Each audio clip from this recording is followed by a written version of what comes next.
Hello दोस्तों, नमस्कार। एक ऐसा स्टॉक जिसमें एफआईएस और डीआईएस दोनों की मोर देन 15% से ज़्यादा की होल्डिंग है, वो स्टॉक आज अपने ऑल टाइम हाई से 50% से ज़्यादा क्रैश हो चुका है। हम बात कर रहे हैं अमर राजा एनर्जी एंड मोबिलिटी की।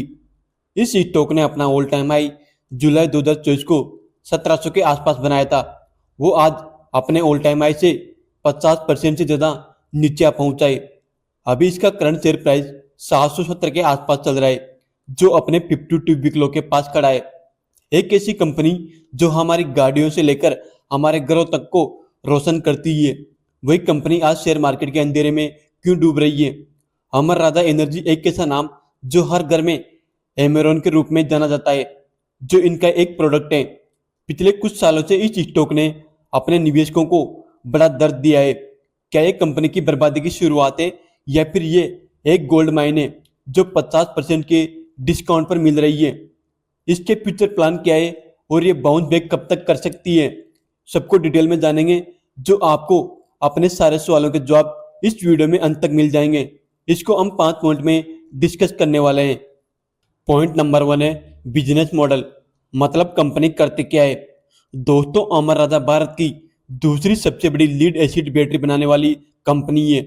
आपकी कार हो, बाइक हो या घर का इन्वर्टर हो, काफ़ी चांस है कि उसमें एमेरॉन की पावर हो। ये मेजर रूप से telecom service provider, telecom equipment manufacturer, Indian railway और power, oil and gas industry को अपनी सर्विस देती है, मतलब ज़्यादा बैटरी सप्लाई करती है। ये ऑटो सेक्टर में 2 व्हीलर, 3 व्हीलर, 4 व्हीलर और कमर्शियल व्हीकल को अपनी बैटरी सर्विस देती है। आपने एमेरॉन, पावर जोन और इलिटो ब्रांड का नाम जरूर सुना होगा। वो सब इनके ब्रांड है। इनकी कस्टमर लिस्ट में Maruti Suzuki, Tata Motors, Hyundai, Honda, Eicher, Mahindra, Ashok Leyland जैसी बड़ी बड़ी दिग्गज कंपनियां इनकी ग्राहक हैं। लेकिन कंपनी 2022 में forward into the new energy business in lithium ion cell battery pack and charger for electric vehicle, मतलब कंपनी 2022 में lithium ion cell battery pack और ईवी चार्जिंग के सेक्टर में एंट्री कर चुकी है, जो कि फ्यूचर बिजनेस है। ये अपने प्रोडक्ट को 50 कंट्री में एक्सपोर्ट करते हैं, like middle east, north America, central America और अफ्रीका जैसे देशों में। देन पॉइंट नंबर 2 में बात करेंगे इसके फंडामेंटल्स की।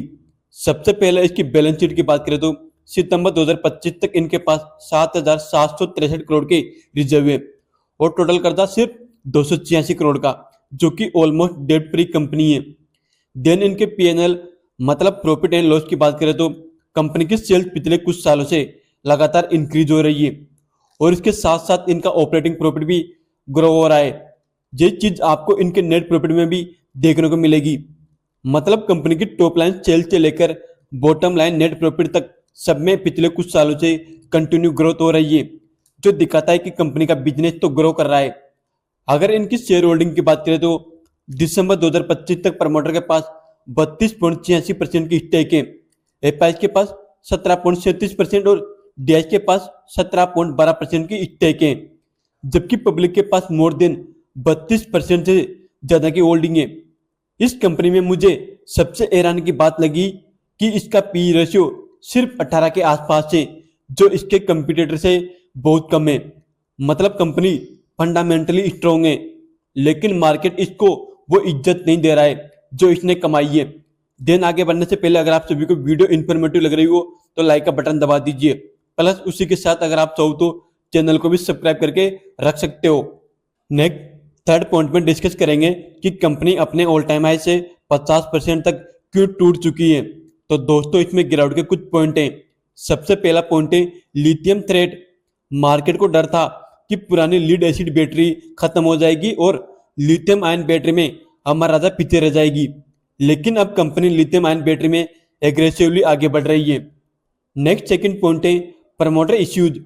2021 में Andhra Pradesh pollution control board ने इन्वायरमेंटल इश्यू के चलते इनको चित्तूर और तिरुपति प्लांट को क्लोज करने का ऑर्डर दिया था, जिसके अगेंस्ट कंपनी ने आंध्र प्रदेश हाई कोर्ट में अपील कर रखी है। ऐसे लीगल केस कंपनी के ऊपर नेगेटिव इफेक्ट डालते हैं, जिससे निवेशकों में थोड़ा डर बैठ जाता है और बिकवाली कर देते हैं। नेक्स्ट इसमें गिरावट का थर्ड पॉइंट है एक्साइड इंडस्ट्री और ग्लोबल प्रेशर।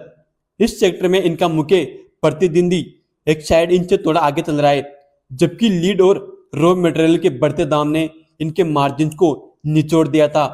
इन्वेस्टर्स को लगा कि ये पुरानी टेक्नोलॉजी का किला अब ढेर हो जाएगा। ये थे इसमें गिरावट के कुछ मुख्य कारण। देन पॉइंट नंबर 4 में डिस्कस करेंगे इसके फ्यूचर प्लान की। लेकिन रुकिए दोस्तों, कहानी अभी खत्म नहीं हुई है। ये तेलंगाना में लिथियम आयन सेल बैटरी का 16 gigawatt hour and 5 gigawatt hour का गीगा फैक्ट्री प्लांट सेटअप कर रही है। इन्होंने तेलंगाना गवर्नमेंट के साथ अगले 4 से 5 सालों के लिए 9,500 करोड़ का एमओयू साइन किया है। इनका ये प्लांट 2027 तक ऑपरेशनल मतलब चालू होने की उम्मीद है। इन्होंने इन्वेस्टर के उसी डर पर अटैक किया है जो उनको सता रहा था कि कंपनी लिथियम आयन बैटरी में पीछे छूट जाएगी। एंड लास्ट पॉइंट नंबर 5 पे अमर राजा बाउंस बैक कब करेगा।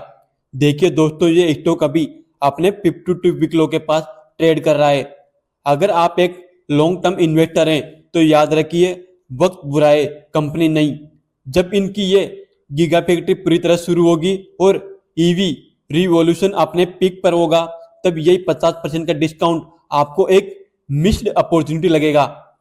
इन्वेस्टमेंट करने से पहले अपने फाइनेंशियल एडवाइजर से जरूर पूछे, क्योंकि ये शेयर मार्केट है, यहाँ रिस्क है तो इसके। ये पूरा वीडियो सिर्फ just information and education purpose के लिए था। यहाँ पर किसी भी शेयर को सेल बाय आउट करने की कोई रिकमेंडेशन नहीं है। आपको क्या लगता है, क्या अमर राजा फिर से अपने ऑल टाइम हाई को टच कर पाएगा, नहीं कर पाएगा? कमेंट में जरूर बताएं। मिलते हैं नेक्स्ट वीडियो में, तब तक के लिए happy investing friend. Thank you.